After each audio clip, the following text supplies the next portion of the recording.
السلام عليكم ورحمة الله تعالى وبركاته. الإخوان والأخوات الكرام، مرحبا بكم في حلقة جديدة من أخبار إيطاليا. الحلقة ديال 31 في شهر 12 اللي غتكون آخر حلقة في هذه السنة وفي هذا الشهر إن شاء الله. غنطرقوا للعديد من المواضيع، من بينها في المعتاد كيكون واحد المؤتمر صحفي ديال آخر السنة كيشارك فيه رئيس الوزراء. البارح شارك فيه كونتي ودام حوالي 3 السوايع. غنشوفوا اشنو قال كونتي، وبطبيعة الحال الحاجة اللي حاليا كيدويو على جميع الصحف الإيطالية هو الصراع اللي كاين ما بين كونتي ورانسي. غنعاودوا نطرقوا عليه ونشوفوا الجديد، وكذلك غنشوفوا شنو قال كونتي بالنسبة للحزب ديالو، وكذلك شنو غيقول بالنسبة للمدرسة وبزاف ديال الحوايج. غنطرقوا كذلك لفتح المدارس نهار 7 في شهر 1، يعني رسميا غيفتحوا، ولكن العلماء كاين بعضهم تيقول لك لا ما خصناش نفتحوا. وزيرة الداخلية كتقول لنا بلا انه الليلة وغدا ان شاء الله كاين 70,000 رجل امن اللي غيكون كيراقب الطرق الإيطالية، لذلك الناس خاصها تاخذ الاحتياط ديالها. وحظر التجوال راه زادوا فيه، يعني في راس العام راه كيزيدوا فيه. غنقولوا كل شيء اخوان في هذه النقطه، وغنتكلموا على القصه اللي صراحه اثرت في ايطاليا كامله. في مواقع التواصل الاجتماعي كيتكلموا على هاد راعيه الغنم الاثيوبيه اللي ماتت مقتوله نهار 3 في ايطاليا. اخوان غنتكلموا عليها ونشوفوا القصه ديالها، وغنمشيو نشوفوا ايطاليا اللي كتجلب اكثر من 17,000 شخص الحدود 6 مساء ديال اليوم. غنطرقوا العديد من المواضيع اخوان، خصوصا في الحقل السياسي، وغنتكلموا على بزاف من الحوايج. لذلك حلقه غنيه بالمعلومات، وكيف ما العاده شكرا للناس اللي كتفاعل مع الفيديوهات بلايك وبالتعاليق، والناس اللي ما مشتركاش في القناه اشتركوا يا اخوان باش تبقاو توصلوا بجديد اخبار ايطاليا ان شاء الله. فيما يخص الناس اللي كتحتفل بحلول السنه القادمه، كنقول لكم سنه سعيده والله يدخل علينا بالصحه والسلامه كاملين. بطبيعه الحال الحاجه الوحيده والمتمنى الوحيد ديال الناس كاملين هو انه هذا الفيروس يمشي علينا وما يبقاش يعني كيهدد الحياه ديال الناس اللي عزيزه علينا. اليوم يا اخوان هو اخر يوم في السنه، وكيف ما كتعرفوا نهايه السنه كتعرف الاحتفال بالسنه القادمه. لذلك الحكومه الايطاليه خصوصا وزاره الداخليه ووزاره الصحه عارفين بلا انه هذوك التجمعات اللي ممكن انها تكون ولا الحفلات اللي غتكون ممكن تشكل خطر، من غير انه ايطاليا اليوم راها منطقه حمراء، غدا منطقه حمراء. ونزيدكم غدا غيكون حظر التجوال ماشي من 10 ديال الليل حتى 5 ديال الصباح كيف ما المعتاد، ولكن من 10 ديال الليل ديال اليوم حتى 7 ديال الصباح ديال غدا. لذلك حظر التجوال مطولين اكثر على حساب الاحتفالات ديال راس العام باش ما تكونش. لامور جازيت تكلمت وقالت بلا انه المراقبه غتكون مكثفه اكثر من الايام اللي دازت. لذلك الا كانوا شي احتفالات ولا شي حاجه، من غير انهم غيديروا الكونترول في الطرقان، غيديروا الكونترول حتى في مواقع التواصل الاجتماعي، وغيمشيو يشوفوا عبر طريق الانترنت باش يعرفوا الناس اللي باغا تكري اماكن باش دير فيها الاحتفالات. وكيف ما كتقول لنا كل ديراتي اخوان 47% ديال الايطاليين، تقريبا نص ديال الايطاليين مستعد انه يعلم ويبلغ على الناس اللي كدير احتفالات اللي هي غير مرخصه، يعني جميع الاحتفالات الغير مرخصه. الحاجه اللي نقدر نقول لكم هو انه قانونيا مسموح انك دير زيارات غدا مثلا ولا اليوم، يعني اليوم راه داز الحال، ولكن مثلا غدا بغيتي تمشي تزور واحد العائله ولا بغيتي تمشي تزور صديق، ممكن انك تمشي دير هاد التنقلات بشريطه انه يكونوا غير جوج الناس كبار في السن، وما تبقى من الناس يكون عندهم اقل من 14 سنه، او انه شخص معاق واخا اكثر من 14 سنه، او شخص اللي كيحتاج للعنايه. لذلك يا اخوان المراقبه غتكون متكثفه. لامور جازيت كلمات الكوري دي لا سيرا وقالت لهم الايطاليين واخا هكاك عندهم حس المسؤوليه. حنا قالت لهم في هذه الايام اللي دازت درنا 5 مليون ديال الايطاليين اللي كونتروليناهم، وفي هاد 5 مليون غير 1% هما اللي خداو المولطه. لذلك كاين واحد الحس ديال المسؤوليه. لهذه المراقبه المكثفه يا اخوان وزاره الداخليه حطات اكثر من 70,000 رجل امن اللي هو غيراقب الطرق الايطاليه، في حين انه المناطق الايطاليه غتبقى حمراء حتى نهار 6 في شهر 1، الا نهار 4 في شهر 1 اللي غيكون منطقه برتقاليه، في حين انه من 7 والله غتولي ايطاليا كامله مناطق صفراء، مع العلم انه على حسب الحالات غنكونوا بطبيعه الحال لحد الساعه. وهذا الشيء راه قالته ساندرا زامبا اللي هي سوتو سيكريتاريو ديال وزير الصحه، قالت بلا انه غادي تكون ايطاليا كلها مناطق صفراء، مع العلم انه كاين شي مناطق اللي غتكون فيهم حاله خايبه، راه يقدروا يكونوا مناطق برتقاليه او حمراء. قصه خايبه بزاف هذيك يا اخوان، اللي ربما بزاف الناس شافتها فيكم، ديال راعيه الغنم الاثيوبيه اللي مشهوره صراحه بزاف في الترينتينو وحتى في ايطاليا معروفه. والناس الايطاليين العديد منهم حتى اصدقاء عندي في الفيسبوك كلهم نشروا الصوره ديالها وكل شيء، يعني تاسف لها. السيده اللي تشهرت بزاف بالمعز ديالها يا اخوان، كانت كتصايب الفرماج، جات لاجئه انسانيه من اثيوبيا. شحال هذه الطاليان؟ علاش؟ حيت كانت كتحارب هذوك الشركات الكبرى اللي كياخذوا الاراضي في اثيوبيا. تعرضت للتهديد من هذه الشركات يا اخوان، ومن بعد هربت لايطاليا اللي لقات يعني بلد اللي استقبلها. بدات ب 15 معزه يا اخوان، وفي الاخر في هذه الايام راه كان عندك اكثر من 180 معزه اللي مربيها كتصايب بها الفرماج اللي هي كتبيعو. مؤخرا دارت حتى كاميو ولات كتمشي للاسواق كتبيع الفرماج ديالها، ويعني كان داك الشيء غادي كله مزيان يا اخوان. لكن للاسف نهار الثلاث كتموت. اللي كيقتلها هو السيد غاني سميتو ادم سليماني اللي كان خدام معاها، وكانت هي كتخدمو. هذا السيد جا للطاليين يا اخوان 3 سنين هذه، جا في هذوك الباطوات اللي كيجيو في لامبيدوزا عتقوهم، جا دخل الطاليان، من بعد عيطت ليه هي ولا كيخدم معاها، خدم معاها واحد الفتره طويله، من بعد حبس. فاش حبس عاودت عيطت ليه هذه شهرين، وكان الصداع اللي نايض بيناتهم كامل على واحد الستيباندي، واحد الخلصه ما عطاتهاش ليه، تقريبا كنتكلموا على 1000 اورو ولا اقل.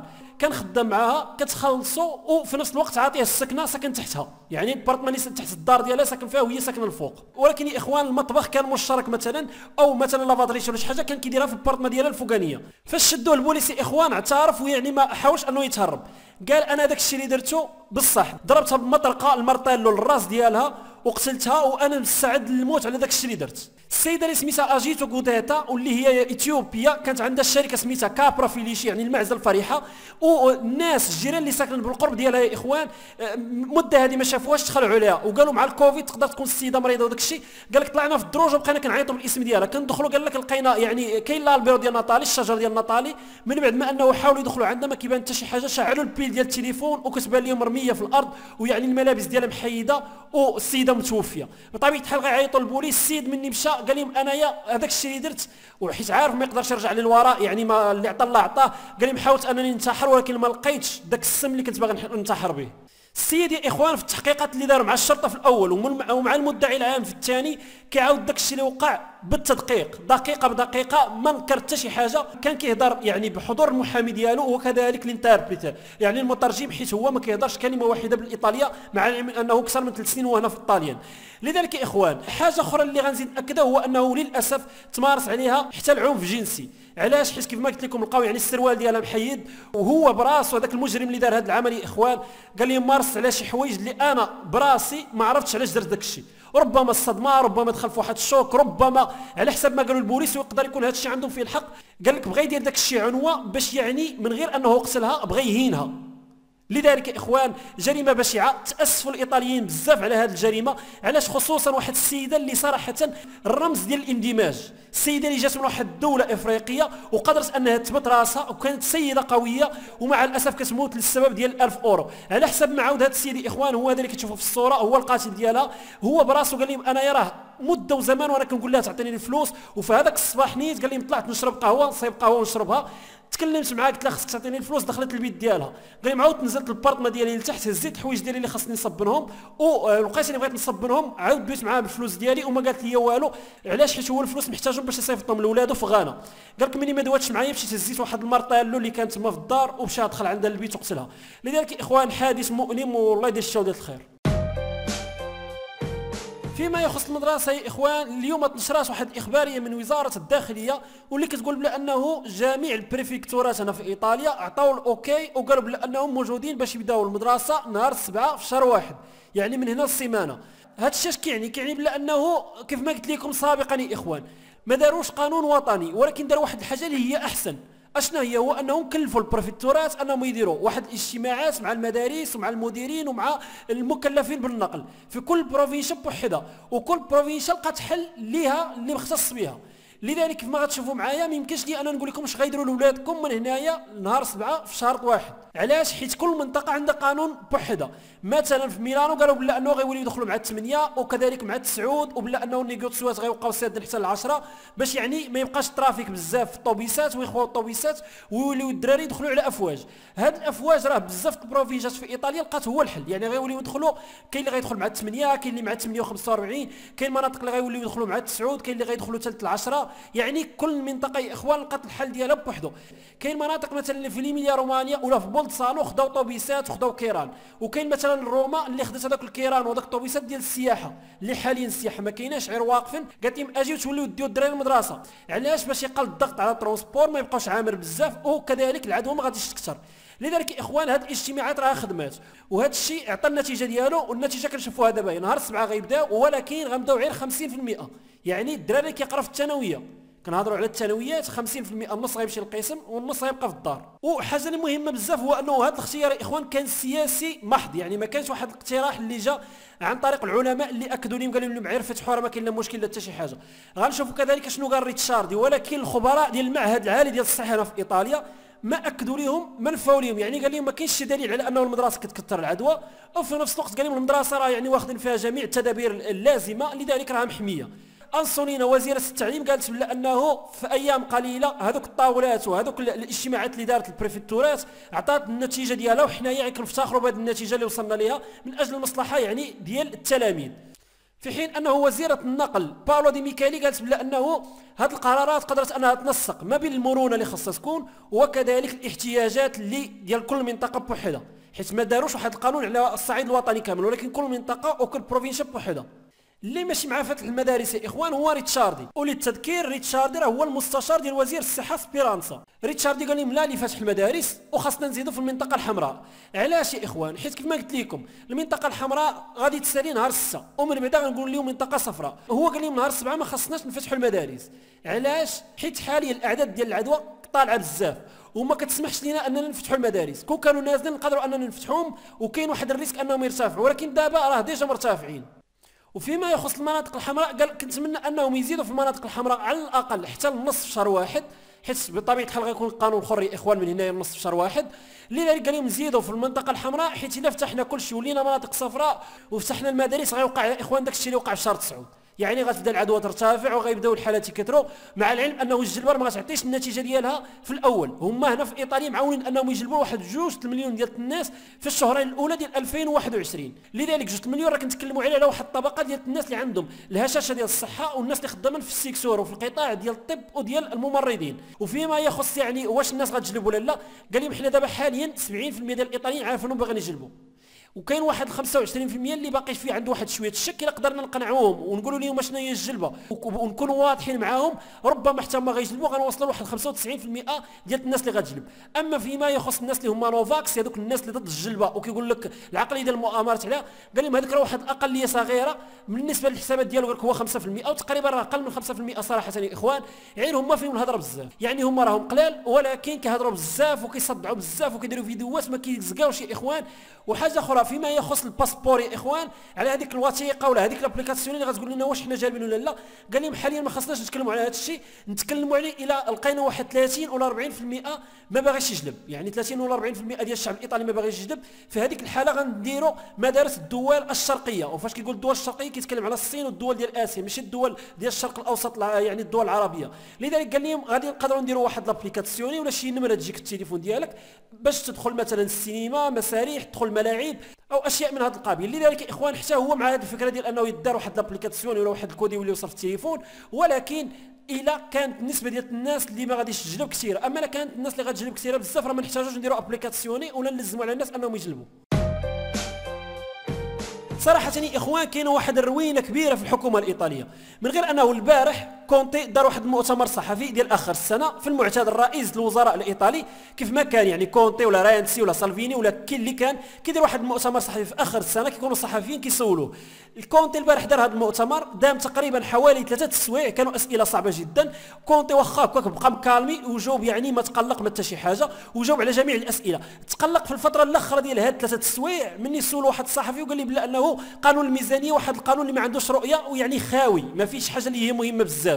لكن يا اخوان كل شيء كان على ما يرام وكونتي بقى مكونترولي نفسه ومحكم في نفسه ومكالمي.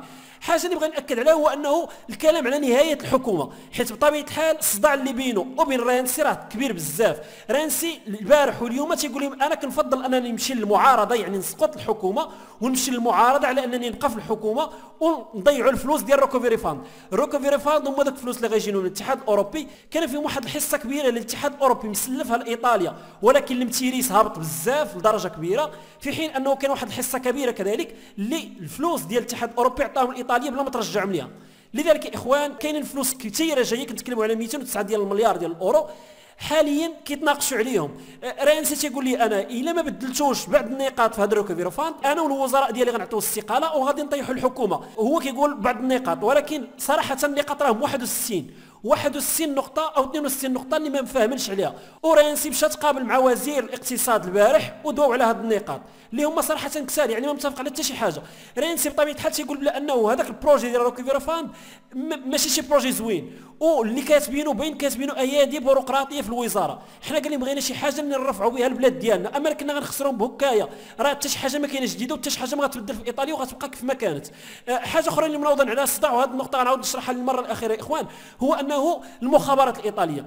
كونتي البارح نيت في هذاك الخطاب قال لهم انا ما فهمتش علاش كينوضوا الصداع على هاد الوكاله ديال المخابرات الايطاليه، حيت كيف ما كان كيجرى في المعتاد يا اخوان، الرئيس ديال البلاد كيفوض ولا كيعطي يعني الوكاله على المخابرات الايطاليه لواحد الوزير، بعض المرات كيقدر يكون وزير العدل او وزير الداخليه، ولكن كونتي خلاها عنده. هو تيقول لهم واش ما كيتيقوش فيا؟ هادشي اللي قال لهم البارح، قال لهم الا ما بغاوش تبقى عندي يعني ما كيتيقوش فيا.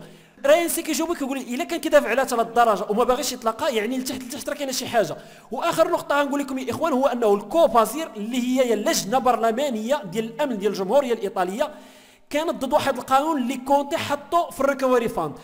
هذا القانون كيقول بلا انه غندير واحد المؤسسه جديده وغنحطوها فوق المخابرات الايطاليه، وعلى حساب البروجي ديال كونتي هذه المؤسسه غيترأسها واحد السيد اللي كان جنرال ايطالي. شكون هو؟ السيد اللي مقرب بزاف من كونتي، لذلك تيقول لي انت باغي دير واحد المؤسسه اللي تجي في بلاصه المخابرات وغيكون الرئيس ديالها واحد الصديق ديالك. لذلك اللجنه البرلمانيه ديال الامن الايطالي قالت لي خاص تحيد هذا القانون، كان تحيد، ولكن في اخر بوتصه اخر مشروع اللي قدمه كونتي ديال الروكوفيري فاند عاود رجع ديك المؤسسه. لذلك الصداع يا اخوان راه كاين. كونتي في نفس المؤتمر ديال البارح قال لهم حنايا القانون ديال الميزانيه او القانون ديال الروكوفيري فاند خاصنا نقدموه قبل 15 في شهر 2، لذلك ما بقاش عندهم الوقت بزاف، الا بقاو يتناقروا ما غيديروا والو. جورجا ميلوني قالت لهم شوفوا الا كانت الحكومه ما فاهماش حنا غادي نقدموا واحد القانون ديال السفيدوشه، يعني نسقطوا عليها الثقه، نحيدوا منها الثقه، لذلك غتسقط الحكومه. ولكن سالفيني رفض، قال لها لا، الا درنا هذه القضيه غادي نزيدوا غير من الشعبيه ديال كونتي. علاش؟ حيت غادي نمشيو نقدموا هذا السفيدوشه وما غاديش تصدق لينا، حيت بطبيعه الحال الاغلبيه عندها برلمانيين كثر.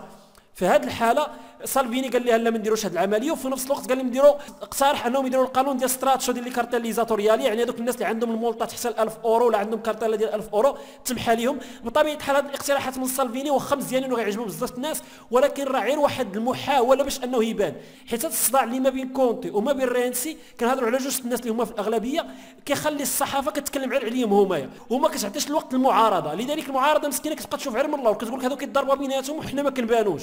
نمشيو نشوفوا حوايج اخرين اللي مهمه وقالها كونتي من غير هذا النقاش السياسي اللي كاين يا اخوان.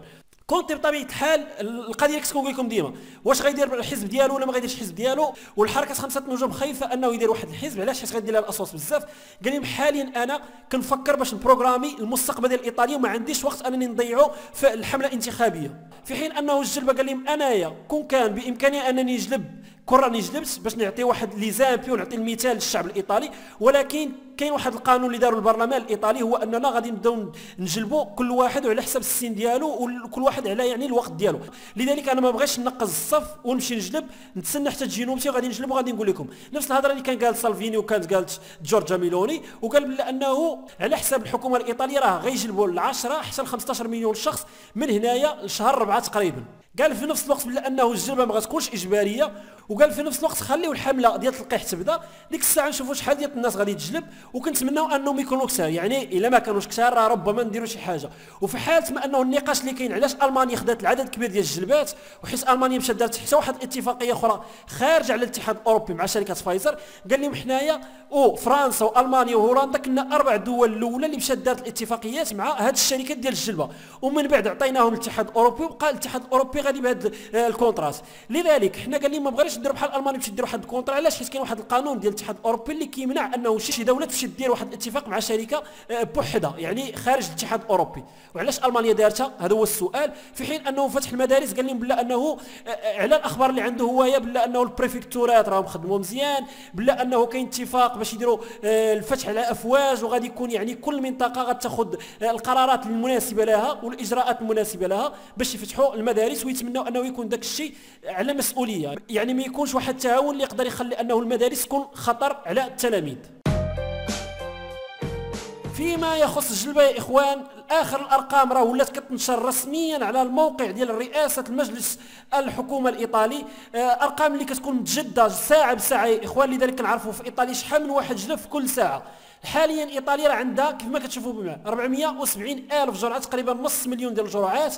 كنشوفوا كل منطقه شحال جلفها من واحد وشحال ديال النسبه ديال الجلبه اللي عطاو مقارنه بالجلبه اللي تسلموا، في حين انه كيف ما غتشوفوا معايا كيشوف شحال من شخص جلب نساء ورجال وشحال الاعمار ديالهم. لذلك جميع المعلومات كاينين. حاليا في ايطاليا عندنا 17291 شخص اللي هما جلبوا لحد الساعه كنتكلموا على 6:30 ديال العشيه، في حين انه اكثر منطقه جلبت الناس اخوان هي لاتسيو ب 3738 جرعه اللي تعطات الناس، يعني 3738 شخص جلبوا.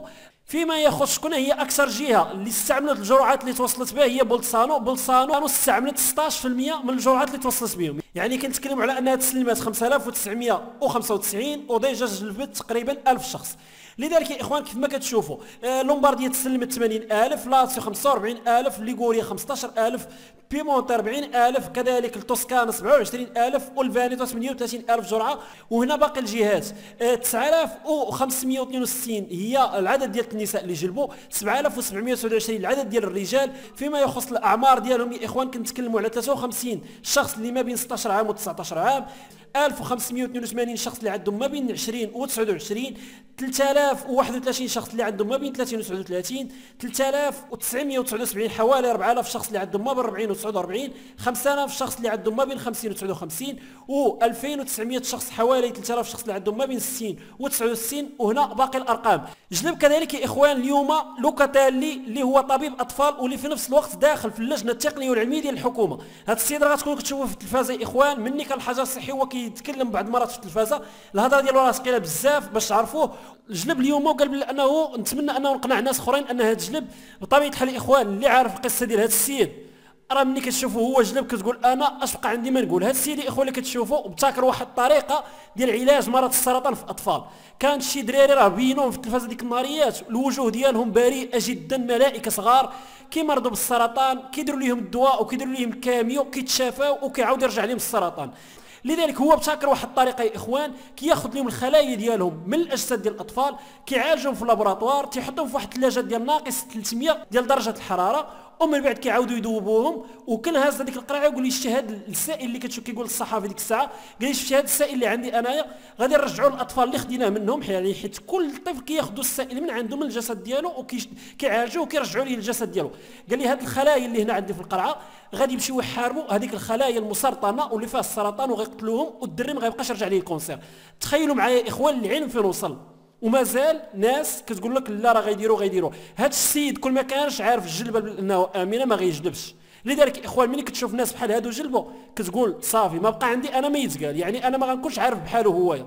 لذلك رجوعا لهذا الشيء اخوان، هذا الموقع راه ان شاء الله غنبقاو نطلوا فيه مره وغنشوفوا شحال ديال الجرعات تسلمت ايطاليا وشحال غادا تسلم وشحال ديال الناس جلبت لهم. لذلك اخوان حاليا راه عدد مزيان، عارف بانه السنه باقا ما سالاتش وديجا جلبنا ل 18000 شخص. فيما يخص الحاله الوبائيه في ايطاليا فهي كالاتي: في اخر 24 ساعه كنسجلوا 23477، العدد الاجمالي كيوصل ل 2.1 في حين انه الناس اللي كتوفى في اخر 24 ساعه كنتكلموا على 555 شخص، العدد الاجمالي كيفوت 74000. الناس اللي كتشافى في اخر 24 ساعه راهم 17421، الناس اللي مازال بوزيتيف وكتلقى العلاج راهم 569000، اي بزياده ديال 5500 شخص. العدد ديال التحاليل مقارنه بالامس اخوان اليوم درنا 186000 في حين انه البارح كانوا 169000، والنسبه راه كترتفع. الى البارح كنا كنلقاو تقريبا حوالي 10 الناس بوزيتيف في كل 100 تحليله، اليوم راه كنلقاو ما بين 12 حتى 13 شخص بوزيتيف في كل 100 تحليله. لذلك الناس اللي في الانعاش راهم كيتزادوا ب 27 شخص، كيولي العدد الاجمالي 2555، والناس اللي في المستشفيات كينقصوا ب 415 وكيولي العدد 23151. توزيع الحالات حسب الجهات فهو كالاتي: لومباردي 3859، الفانيتو 4800، البيمونتي 1367، كامبانيا 1554، ليميليا رومانيا 2116، لاتسيو 1767، توسكانا 632، سيشيليا 1299، بوليا 1661، ليغوريا 472، فرولي بنات جوليا عندنا 877، ليماركي 703، لابروتسو 456، ساردينيا 368، بولتسانو 260، اومبريا 300، كالابريا 402، ترينتو 320، البازيليكاتا 147، الفالي داوستا 29، والموليزي 88 حاله. فيما يخص الحاله الوبائيه في المغرب يا اخوان فهي كالاتي: في اخر 24 ساعه كنسجلوا 1861. العدد الاجمالي ديال الناس اللي تم الاستبعاد ديالهم راهم 15808، في حين انه الناس اللي تشافات في اخر 24 ساعه كنتكلموا على 2253، والناس اللي توفات الله يرحمها 33 شخص. العدد الاجمالي كيوصل ل 7388، والناس اللي كتاخذ العلاج في المغرب حاليا ومازال بوزيتيف راهم 24300. توزيع الحالات حسب الجهات فهو كالاتي: الدار البيضاء سطات 745، طنجة تطوان الحسيمة 403، الرباط سلاق نيطرة 205، سوس ماس 132، مراكش اسي 128، الشرق 76، فاس مكناس 45، درعا تافيلات 37، بليملا الخنيفرة 34، العيون الساقية الحمراء 25، قلمي وادنو 17، والداخلة والدهب 14. بهذا يا اخوان كون وصلنا لاخر الحلقة. تهلاو في ريوسكم والى اللقاء في فيديو قادم ان شاء الله.